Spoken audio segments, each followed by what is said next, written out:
Hey guys, welcome back to my channel here. This is Pedro Fame. So we are back with another one for you guys. We're here with the All-American list. This is going to be my first team preseason, and then I also have my second team preseason, along with some honorable mentions. So as you guys probably are going to know, college football is coming up this Saturday, week 0. Super excited for the games to come up. I know the biggest one, Navy versus Notre Dame in Ireland. So this is going to be great time to talk about some outstanding players that I believe will be the All-Americans this season. I will also be doing another video for you guys that will be dropping tomorrow. That will be on boxing. So that's going to be some heavyweights going at it this Saturday. That's the big news there. Is going to be big-time heavyweights. So you guys will see a boxing video on Friday. And then Saturday, do expect a new video on a monitor that I have been talking about for a while that I've been wanting to get. So get ready for that to come very soon as well.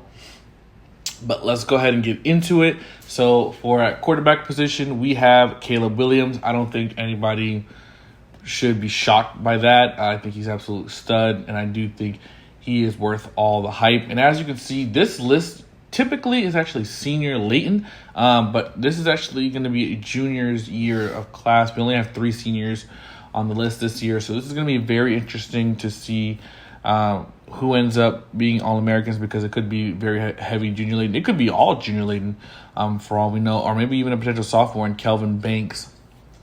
But Caleb Williams, I don't think I need to say anything else. He was the best player in college football last season.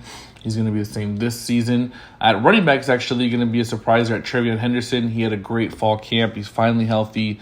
I know he has some competition with Mayan Williams and the now rising sophomore that played a lot last year as well.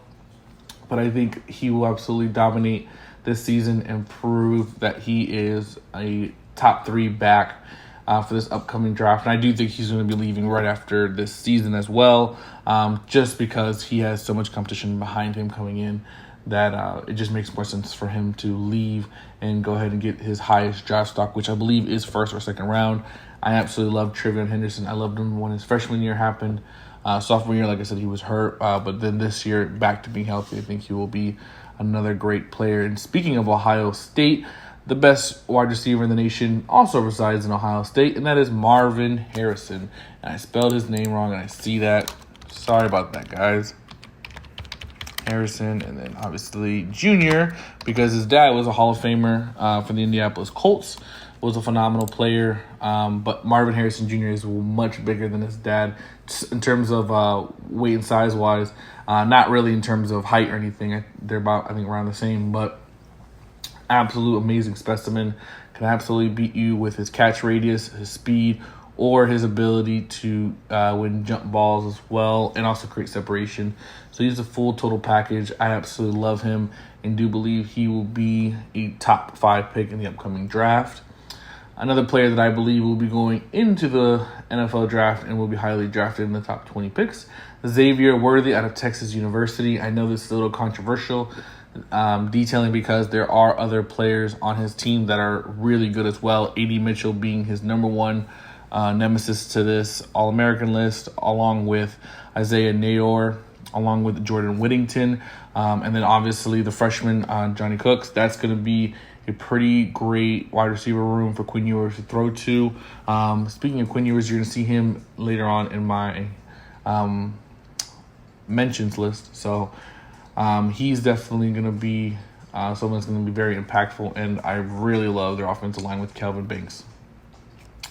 Tight end, Georgia, Brock Bowers. I don't think I need to say anymore.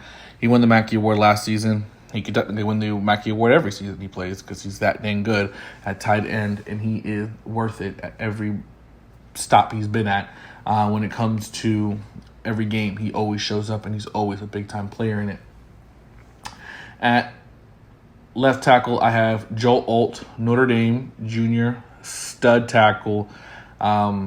He's going to be the reason why Notre Dame's offensive line is going to be good this season, and Sam Hartman is going to have a fantastic season because of Joel Alt being there to protect him. Offensive guard, they're going to have the best offensive line in football, I believe, this year, and he's going to be a big part of it. Zach Zinter, senior, first senior on the list, From Michigan University, absolute stud, road grader, absolutely great in run protection. I think he's absolutely going to be a top one first or second round pick. Center, Zach Frazier, West Virginia. He's the best in the nation. I think there's competition, but I think he for sure to me stands out. And the second Zach, and also the second senior on the list. So and then the last senior from a school that I hold near and dear. I'm from Hartford, Connecticut, so I guess you can go ahead and have a good hint there. From Connecticut University, offensive guard Christian Haynes, senior, absolute stud. Going to definitely be a playmaker for this team going forward, and I definitely believe he will be a great offensive lineman in the NFL, which we have not put very many in. So congrats to him on that.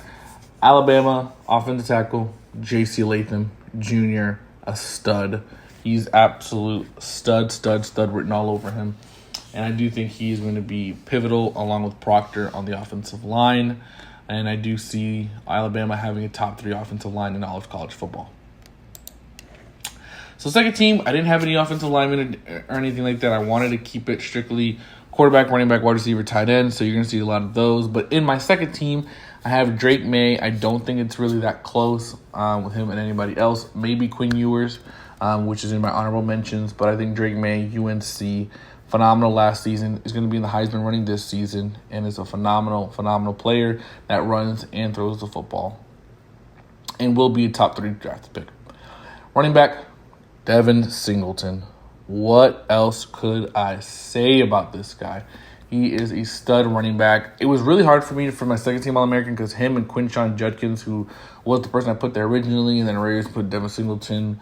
I get Devin Singleton has competition where Quinshon Judkins doesn't have competition behind him. I know Devin Singleton has Katron Allen, but I do believe they're going to lean a little more on Devin Singleton because of his ability to hit the home run ball, along with his ability to catch the football out the backfield. So he is going to be more used heavier than Katron Allen, which they went almost 50-50 on last season. Malik Neighbors, LSU, stud wide receiver. I almost wanted to put him over Xavier Worthy because he didn't have any competition for being wide receiver 1, where Xavier Worthy does, and you're going to see the other person that I'm talking about and his tight end also here as well. So you're going to see a little heavy mix of Texas here for sure. But I love Malik Neighbors, and I think he's an absolute stud. His catch radius is ridiculous, and I love me some LSU. Emeka Egbuka, Ohio State. I don't think that's even a question. He is the number 2 to Marvin Harrison, but he is a great wide receiver and would be wide receiver 1 on almost any other team in the nation. Just he has Marvin Harrison Jr., which is obviously just a superior player. But Emeka Egbuka is absolutely a stud and is going to go to the draft as well. Another junior. Johnny Wilson, FSU, 6'7", over 230 pounds. The guy is unreal big. And that's just what makes him a stud. I mean, he's just so big, so massive, such a hard cover. And for him to be a wide receiver is crazy. I don't know about his NFL potential of being at 6'7". I think he may have to transition to tight end. I don't know. But he is certainly somebody that's going to stand out in college and be a matchup nightmare for opposing corners. Tight end, this is the last one on the second team All-American, Jontavian Sanders, Texas, tight end, phenomenal tight end. I think he's going to absolutely light it up for Texas this season and definitely be a top 3 tight end that comes out for the draft. I absolutely love Jontavian Sanders. He is, again, a matchup nightmare with his presence and size. Quinshon Judkins, I don't think I got much to say about that. Led the SEC in rushing yards as a freshman. He will do so again as a sophomore, so I don't think that's a worry there. And yeah, it's really hard between him and Devin Singleton. I could go either way there. Quarterbacks, Quinn Ewers. I think Texas is going to have a big year this season. I think they go either 10-2 or 11-1, which is why I think they're going to have a lot of people on the honorable mentions or the All-American teams. Definitely going to be all over the Big 12 All-Americans. I think they might have almost every position on that list. I'm just being honest there. Blake Corum, running back. The reason why I didn't have him in first or second team is because his backup is just as good as him, and it's just going to be getting just as much reps. on Donovan Edwards, which he isn't on this list, unfortunately, but I do love Donovan Edwards. But I think Blake Corum is just going to get a tiny bit more snaps, which is why I had put him over Donovan Edwards. But obviously, great running back tandem. Wouldn't complain at all if I was J.J. McCarthy and Jim Harbaugh, and think they have a chance to win it all this season for sure. Jaheim Bell, FSU, tight end. Matchup nightmare wasn't that great for South Carolina last season because I think Spencer Rattler just didn't know how to use him. Not because he couldn't see him or anything like that. I just think Scott Satterfield was just a terrible.